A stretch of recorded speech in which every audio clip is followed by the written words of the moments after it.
first time something happened, I was in the bed watching a DVD. My sister laid in her bed next to me. Slowly, I was falling asleep.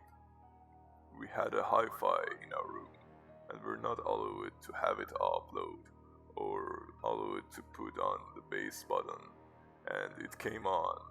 I saw it turning on, and I shouted for my sister to wake up, and then music came blaring out of it.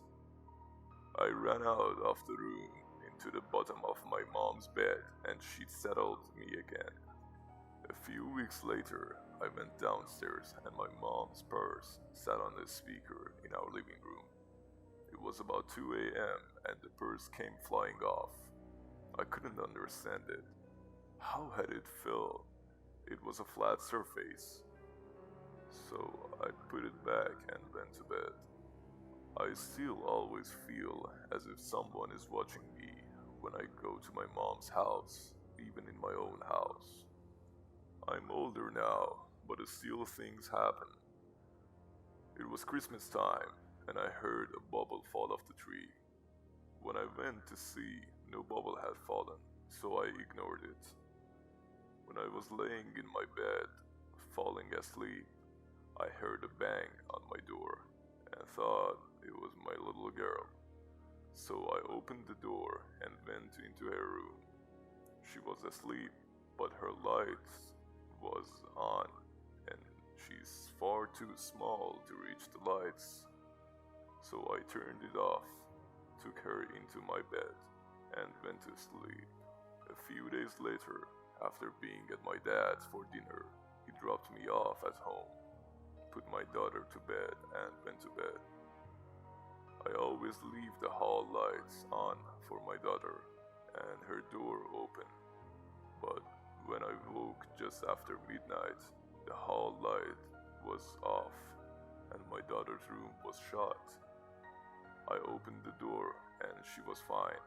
I lifted her and she woke up, said, "Mommy, the man," pointing behind me. I had the biggest shiver and I turned around. There was nothing there.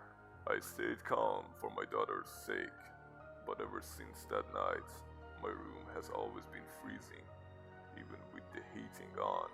So now I sleep in my living room with my little girl, but I always feel as if someone's there and watching me.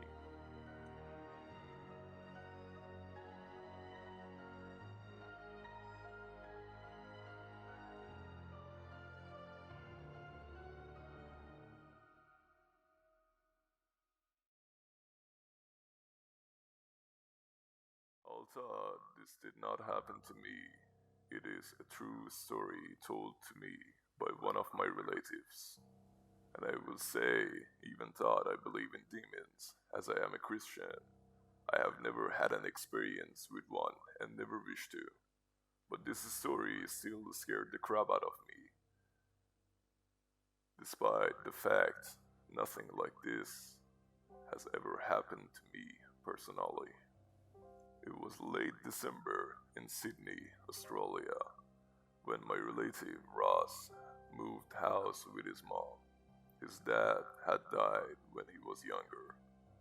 All was going well until about after a week of living in the house, Ross started hearing footsteps down the hallway.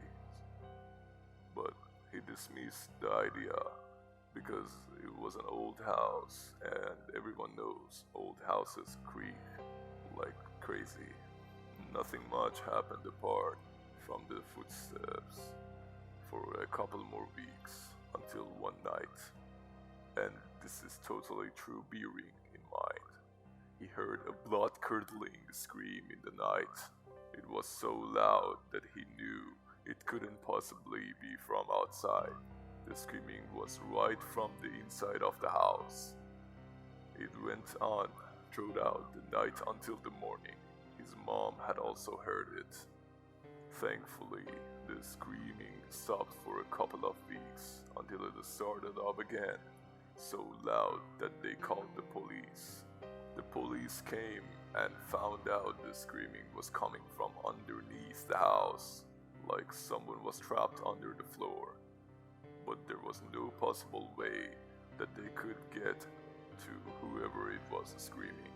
Eventually, after a few attempts at getting underneath the house, they gave up. The screaming still continued. As Ross explained, like someone was beside themselves with terror. The police stayed until early morning. They had called in other police units, but this had proved useless.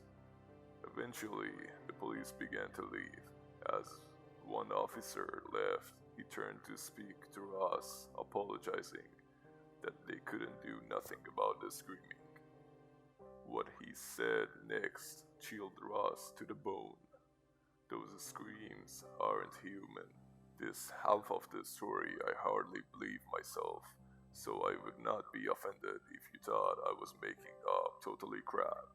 Basically, Ross and his mom came to the conclusion it was a demon, calling up to the other boys he knew Ross and his mom, and the two boys stood outside the house with their Bibles and read out of them praying loud. That's a bit believable.